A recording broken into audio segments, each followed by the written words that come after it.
நாம இந்த வீடியோல போலீஸ் இன்வெஸ்டிகேஷன் த்ரில்லர் மூவிஸ் தான் வந்து பார்க்க போறோம். அதாவது படத்தினுடைய ஆரம்பத்திலே ஒரு கொலை நடந்துடும். அந்த கொலை எதுக்காக நடக்குது அப்படின்னு படத்தினுடைய இறுதி வரை இன்வெஸ்டிகேஷன் பண்ணி கிளைமேக்ஸை ஒரு ட்விஸ்டோட முடிச்சிருப்பாங்க. இந்த மாதிரியான படங்களை தான் இன்னைக்கு வந்து லிஸ்ட் அவுட் பண்ணப்படும். அதுல எனக்கு ரொம்ப பிடிச்ச ஒரு டாப் 5 படங்களை வந்து சொல்ல போறேன். நான் சொல்ல போறேன் இந்த 5 படங்களும் உங்களுக்கும் கண்டிப்பா பிடிக்கும். இந்த படங்கள் தமிழ் டப்பிங்லேயே இருக்கு. ஸோ கண்டிப்பா இந்த படத்தை வந்து மிஸ் அவுட் பண்ணிடாதீங்க. அதுல நான் உங்களுக்கு முதல்ல சொல்ல போற படம் 2015 மணிஷ் குப்தா அவர்களுடைய டைரக்ஷன்ல வெளிவந்த ரகசியா. இந்த படத்தில் வந்து பார்த்தீங்கன்னா கே மேனன் அவர்கள் தான் வந்து பார்த்தீங்கன்னா லீட் ரோல் பண்ணியிருப்பாரு. ஆக்சுவலாக எனக்கு கே மேனன் படங்கள் அப்படின்னாலே கண்டிப்பாக வந்து பார்த்துருக்கேன். அதுவும் அவர் நடித்த த்ரில்லர் படம் இன்வெஸ்டிகேஷன் படம்னா மிஸ் பண்ணவே மாட்டேன். ஏன்னா அதுக்குன்னே பிறந்த மனுஷன் அவர். ஏன்னா அந்த அளவுக்கு வந்து தரமான கதைகளை மட்டும்தான் செலக்ட் பண்ணி நடிப்பாப்புல. ஸோ இந்த ரகசியா படத்தினுடைய கதை என்ன அப்படின்னு வந்து பார்த்தீங்கன்னா, ஒரு மிகப்பெரிய பணக்கார ஃபேமிலி. அதில் இருக்கக்கூடிய 2 ஹஸ்பண்ட் அண்ட் ஒய்ஃப் 2 பேருமே வந்து பார்த்தீங்கன்னா டாக்டராக இருக்காங்க. அவங்களுடைய பெண் வந்து பார்த்தீங்கன்னா வீட்டில் வந்து தூங்கிட்டு இருக்காங்க.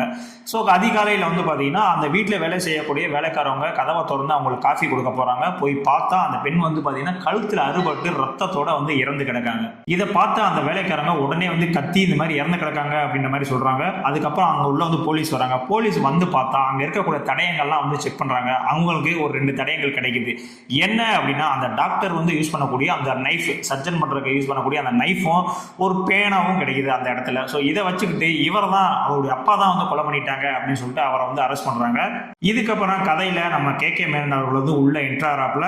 அதுக்கப்புறம் இந்த கொலையை யாரா பண்ணா, எதுக்கு பண்ணா அப்படின்றத கண்டுபிடிச்சாரா இல்லையா அப்படின்றதான் இந்த படத்தினுடைய உள்ளின ஸ்டோரி. இந்த படத்தை பொறுத்த வரைக்கும் நீங்க உண்மையிலேயே ஒரு இன்வெஸ்டிகேஷன் த்ரில்லர் ஃபேன்ஸா இருந்தீங்க அப்படின்னா இந்த படம் உங்களுக்கு கண்டிப்பான முறையில் பிடிச்சே ஆகும். அந்த அளவுக்கு வந்து ஒர்த்தா இருக்கும். படத்துல செகண்ட் ஹாஃப்ல மட்டும்தான் கொஞ்சம் லேக் அடிக்கும். அதுவுமே வந்து பார்த்தீங்கன்னா கிளைமேக்ஸோட எண்டில் வந்து பார்த்தீங்கன்னா உங்களுக்கு இந்த லேக்லாம் வந்து தெரியாத அளவுக்கு வந்து ஒரு ட்விஸ்டோட வச்சு படத்தை வந்து முடிச்சு விட்டுருப்பாங்க.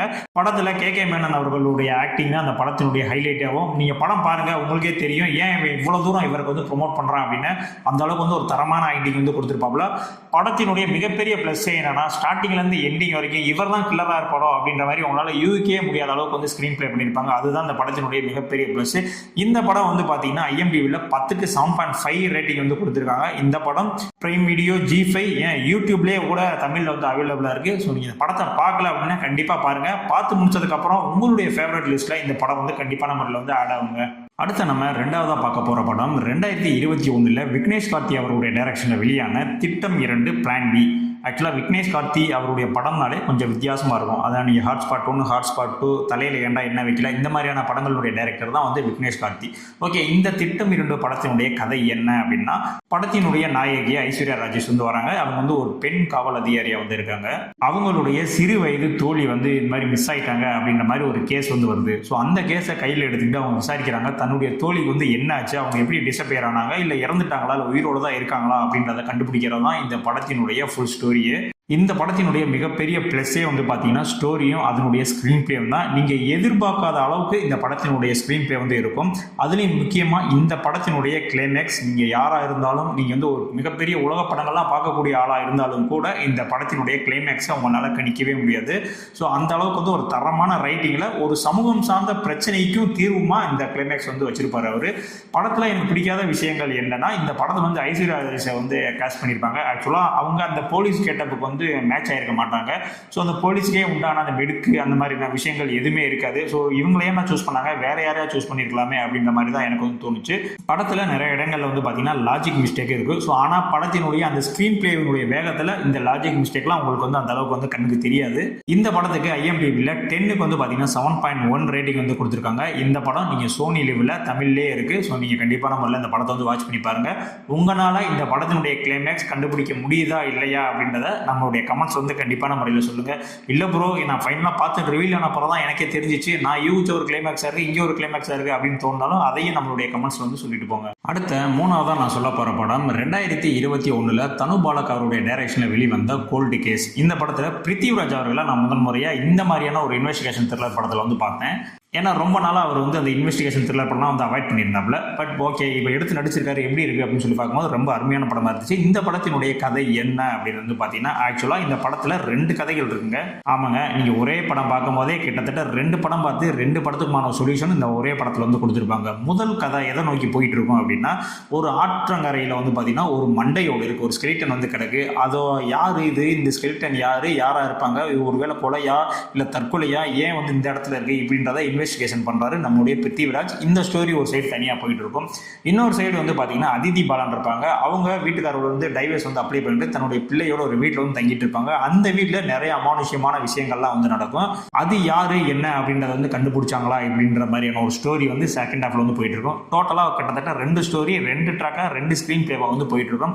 ஆக்சுவலாக எனக்கு இதில் ரொம்ப பிடிச்சது வந்து பார்த்தீங்கன்னா அந்த ஃபர்ஸ்ட் ஸ்டோரியான இந்த இன்வெஸ்டிகேஷன் ஸ்டோரி தான். ஏன்னா இதில் பிருத்திவிராஜ் அவர்களுடைய ஆக்டிங் வந்து ரொம்பவுமே வந்து தரமாக வந்து பண்ணி விட்டுருப்பாப்புல.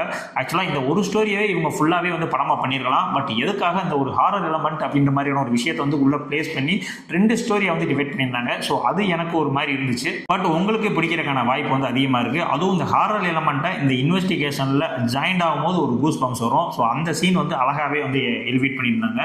மொத்தத்தில் இந்த படம் நான் ஆகா ஊக படம் அப்படின்லாம் சொல்ல மாட்டேன். பட் நீங்கள் பார்க்கக்கூடிய அந்த 2.5 மணி நேரத்தை ஓகேப்பா ஒரு நல்ல படம் பார்த்தோம், நல்ல ஒரு இன்வெஸ்டிகேஷன் ஒரு ஹாரர் படம் பார்த்தோம், ஒரு டிஃப்ரெண்ட்டாக ட்ரை பண்ணியிருந்தாங்க அப்படின்ற மாதிரி உங்களை சொல்ல வைக்கக்கூடிய ஒரு தரமான படம் தான் இந்த கோல்டு கேஸ் படம். இந்த படம் யூடியூப்லேயே வந்து பார்த்தீங்கன்னா மர்ம வழக்கு அப்படின்ற டைட்டிலில் தமிழ்லேயே இருக்குது. ஸோ கண்டிப்பாக இந்த படத்தையும் வந்து மிஸ் பண்ணிடாதீங்க. அடுத்த 4வதாக நான் சொல்ல போகிற படம் 2021 ரிலீஸ் ஆன கபடதாரி. இந்த படத்தில் சிபிராஜ் அவர்கள் தான் ஹீரோவாக பண்ணியிருப்பாங்க. ஆக்சுவலாக சிபிராஜ் அவர்களுடைய ஒரு மிகப்பெரிய கம்பேக் படமாக வந்து இந்த படம் இருக்குன்னு எதிர்பார்த்தாங்க. ஆக்சுவலாக இந்த படத்தினுடைய கதை திரைக்கதை எல்லாமே வந்து சூப்பராக தான் இருக்கும். பட் எதுக்காக அந்த படம் ஓடலை அப்படின்னு இப்போ வரைக்குமே எனக்கு தெரியல. இந்த படம் வந்து பார்த்தீங்கன்னா கவுலுதாரி அப்படின்னு கன்னடத்தில் ரிலீஸ் ஆன படத்தினுடைய அஃபிஷியல் ரீமேக் தான் வந்து இந்த கபடதாரின்ற படம்.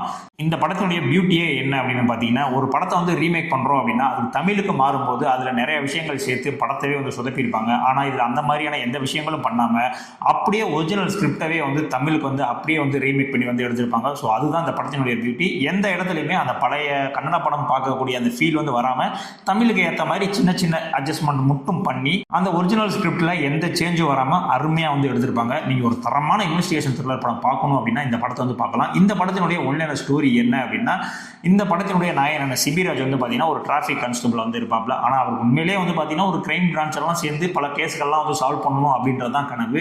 ஸோ அந்த மாதிரியான ஒரு சுச்சுவேஷனில் மெட்ரோ வேலை நடந்துட்டு இருக்கக்கூடிய இடத்துல ஒரு குழி தோன்றாங்க. அங்கே கிட்டத்தட்ட ஒரு 3 எலும்புக்கூடுகள் வந்து கிடக்குது.